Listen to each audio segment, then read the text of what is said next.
De plus, si ton frère commet un péché, va exposer sa faute entre toi et lui seul. S'il t'écoute, tu as gagné ton frère.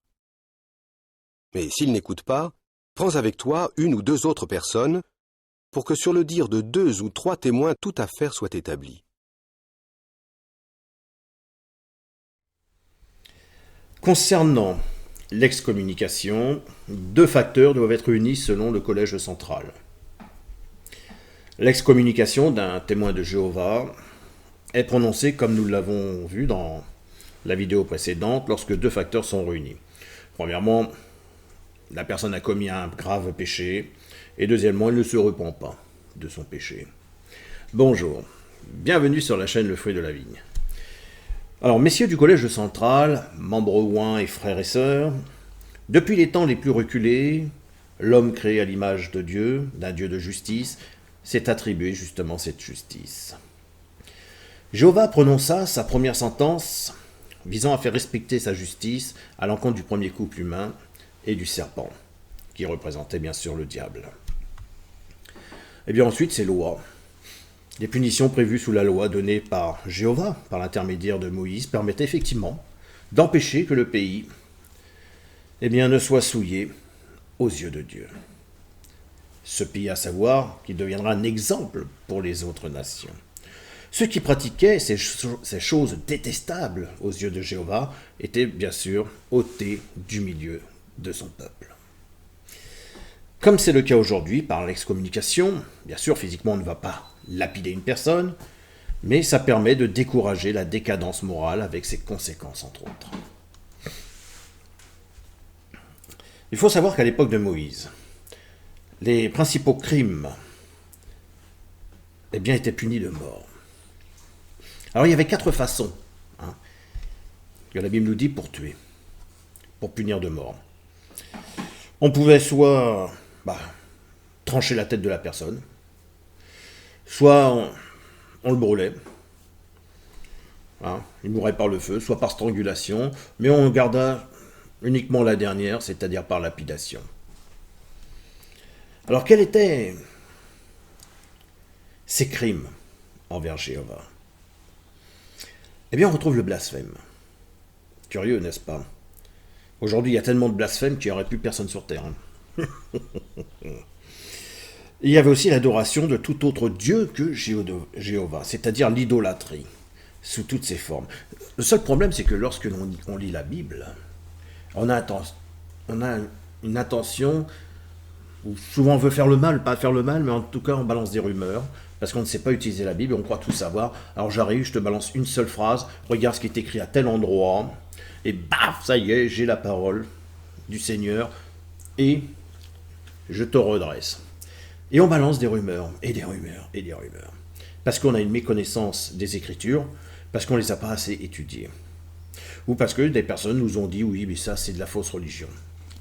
Là, au niveau du collège central, la rumeur, elle est colportée sur le catholicisme. Et oui. Et vous me faites penser à cette petite histoire. L'histoire d'un rabbin avec son élève. Un jour, l'élève a colporté des rumeurs sur le rabbin. Et ça fait tout le tour du village. Par la suite, il a regretté. Il revient voir son rave et lui dit « Rave, je suis sincèrement désolé d'avoir dit des choses dans votre dos, de vous avoir sali. Pourriez-vous me pardonner ?» Le rabbin lui dit « Écoute, ce que tu peux faire, c'est rentrer déjà chez toi. Tu vas chercher ta tête d'oreiller. Tu sors à l'extérieur, tu la déchires et tu balances toutes les plumes au vent. Et après, tu viens me revoir. » Bon, l'élève, il n'a pas compris. Il est rentré chez lui, il a pris sa tête d'oreiller, il est sorti dans la rue, il l'a déchiré, puis il a éparpillé les plumes comme ça, au vent, partout. Une fois fait, il retourne voir le rave. Il lui dit, voilà, rave, j'ai fait ce que vous m'avez demandé. Et maintenant ? Eh bien maintenant, tu vas retourner prendre ta tête d'oreiller qui est déchirée, et tu vas récupérer toutes les plumes que tu as laissées aller au vent, et tu les remets dans la totalité dans la tête d'oreiller.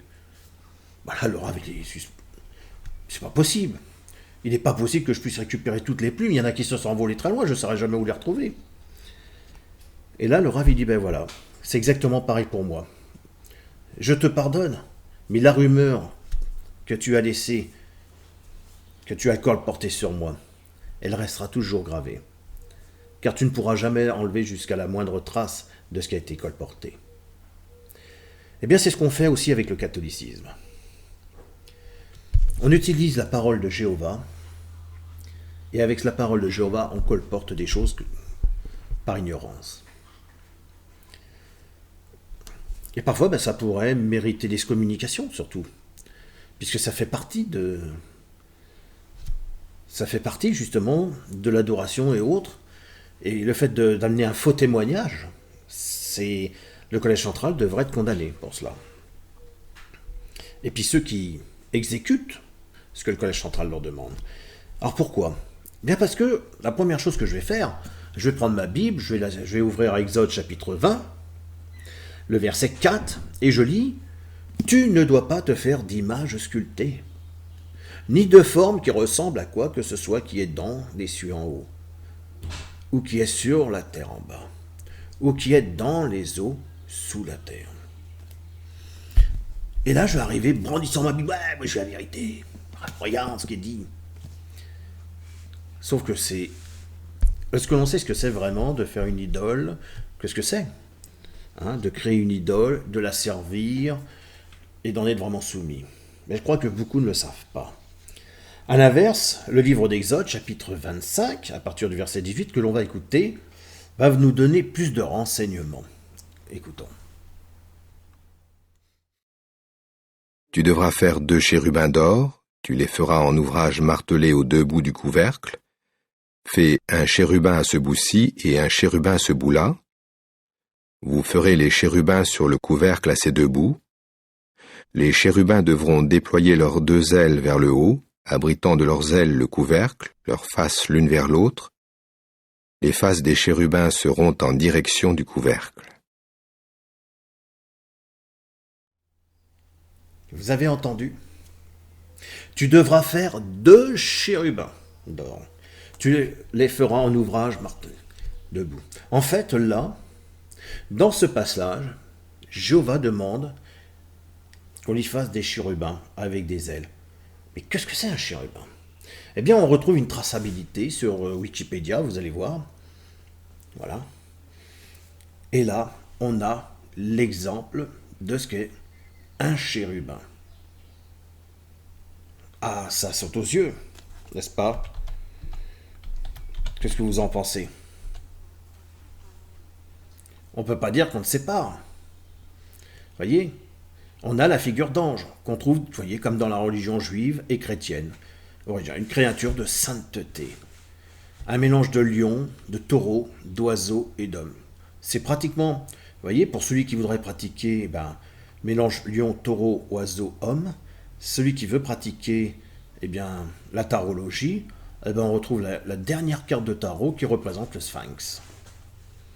Et qu'est-ce que c'était le sphinx à l'époque de l'Égypte?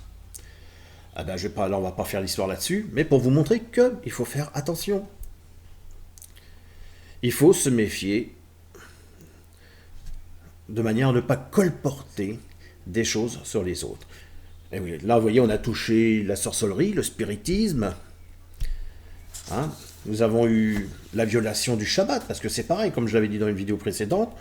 Oui, si vous devez respecter la loi, c'est toute la loi, donc le Shabbat avec. Il faut faire attention au meurtre, parce qu'il y a des manières de tuer. Il y a la manière physique, bon là je suppose qu'il parle de la manière physique, mais nous on tue aussi d'une manière autre que physique.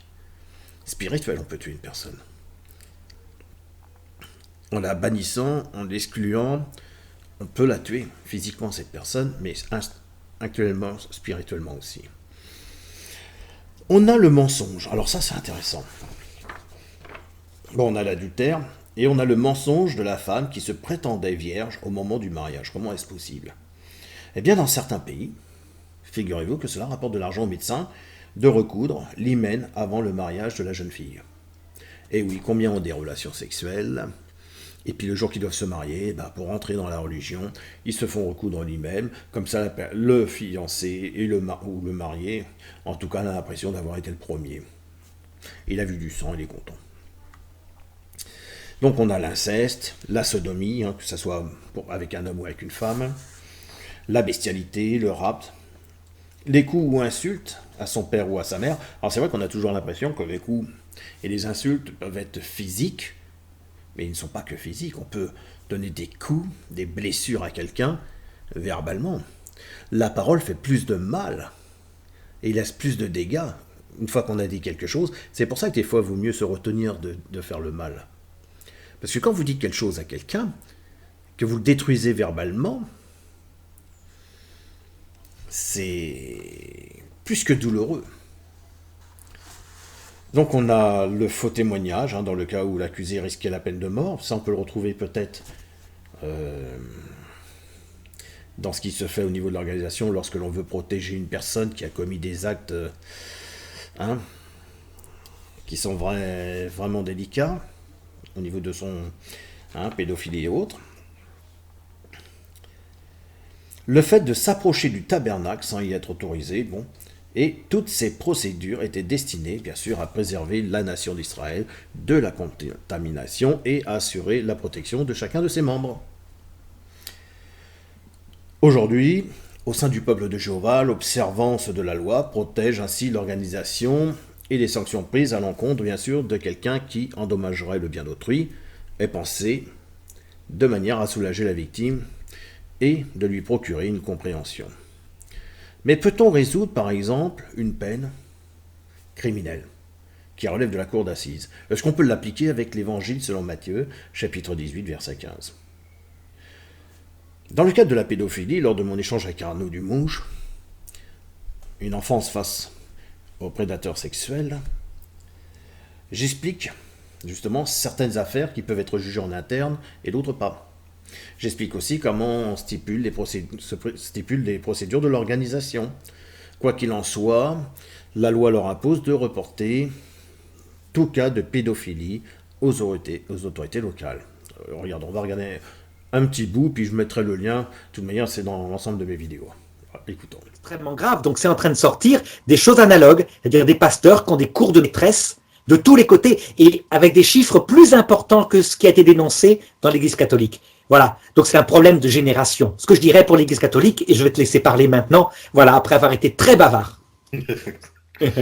Alors, c'est vrai qu'il faut déjà poser le problème, et comme explication de fait, pour cela, je vais approcher ma réponse par une analyse due à mes 13 années d'expérience dans l'organisation des témoins de Jéhovah. C'est vrai que lorsque nous nous rendons à une salle du royaume, celle-ci se doit d'être pure afin de recevoir toute personne qui s'engagerait un jour à vouloir servir Jéhovah. Donc du coup, il y va de la réputation à préserver de cette salle du royaume, et notre bonne conduite vient promouvoir cette réputation. On ne peut pas faire tout et n'importe quoi, comme je suppose qu'on ne le ferait pas non plus dans une église. Donc comme toute organisation, il y a des failles importantes dans la manière de gérer les problèmes, les affaires judiciaires. C'est pour ça qu'aujourd'hui, on est... Voilà, bon. Ces failles, et cela malgré une bonne volonté affichée et la tendance de l'organisation, oui, elle maintient sa réputation, elle veut des salles pures, avant le bien-être des enfants, voire même de ses membres. Cela revient directement quand même à couvrir des prédateurs sexuels ou à couvrir certains autres péchés. Il ne faut pas l'ignorer. Avant de faire la prochaine vidéo, dans la continuation de celle-ci, j'en ferai une pour répondre aux internautes sur leurs derniers commentaires. Allez, moi je vous dis à bientôt pour la prochaine vidéo justement. Au revoir.